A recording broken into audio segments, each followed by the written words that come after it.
ene hey daranga yandi gite ma wali gite ala ma yoru ndarando tan fota ene no ko dum wondo wugude bofo e den do suudu wanya mi nyamma on yahaali ka juulirde men juuli ko nder suudu ganan la ilaha illallah muhammad rasulullah joni lanni juulugol babi hakkunde ma e Allah on nyande wonyande ko juulugo katul hakkunde ma Allah on juuli wallahi si fere ko bi butur men juuli babe wala men juuli de ka wallahi babe men juuli wallahi men juuli babe jere ma taw fermo da juul nani on juuli on to mi nyamma woni ko dum woni o wadde mi nyamma joni melani juulugo babe Allah mi hakkinta Allahu lando on fenande mido mabbi suumay si mi yehi mi ari mi hinjindiri laabi didi taw on juulani mi ado to Allah e balde modo bay mi anda ko dum fempini on do ko jokku don kon do mi andi jemma on peto dano ta ko don fempido mi wowlata to nanto ngi huwondira e don anar be ki kilaabe de kat non fi suumay bebi ni be do be faletide moneji mabbe din foore amen abolanta ali sarafu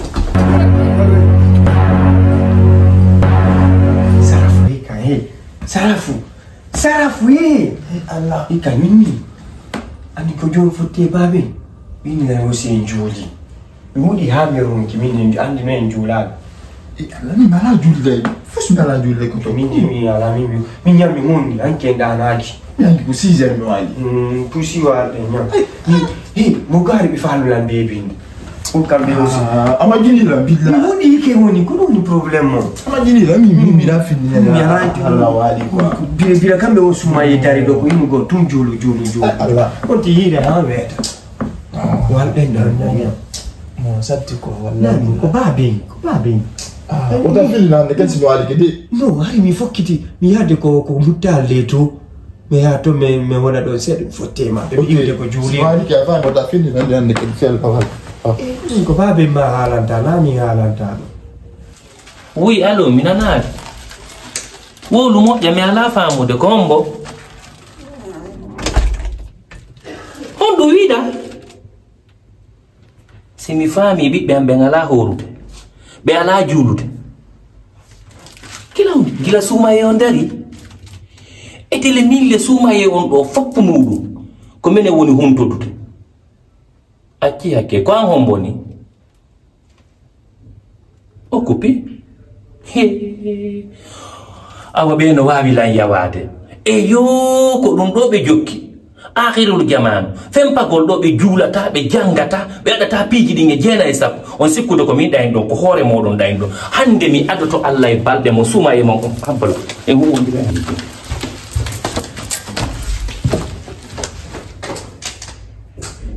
ربنا آتنا في الدنيا حسنة وفي الآخرة حسنة وقنا عذاب النار الله لا إله إلا هو الحي القيوم لا تأخذه سنة ولا نوم له ما في السماوات وما في الأرض من ذا الذي يشفع عنده إلا بإذنه يعلم ما بين أيديهم وما خلفهم ولا يحيطون بشيء من علمه إلا بما شاء وسع كرسيه السماوات والأرض ولا يؤوده حفظهما وهو العلي العظيم لا يكلف الله نفسا إلا وسعها لها ما كسبت وعليها ما اكتسبت ربنا ولا تؤاخذنا إن نسينا أو أخطأنا ربنا ولا تحمل علينا إصرا كما حملته على الذين من قبلنا ربنا ولا تحملنا ما لا طاقة لنا به واعف عنا واغفر لنا وارحمنا أنت مولانا فانصرنا على القوم الكافرين سبحانك ربك رب العزة عما يصفون السلام على المرسلين والحمد لله رب العالمين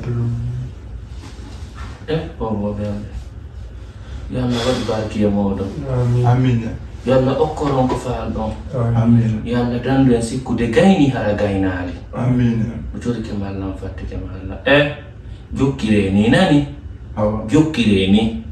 ko ɗum ɗo tawruɗon en nani ko ɗum tawruɗon mawɓe moɗon ɓe ko ɗum ɗo jokkoton yo Allah waɗu barke e moɗon nani amin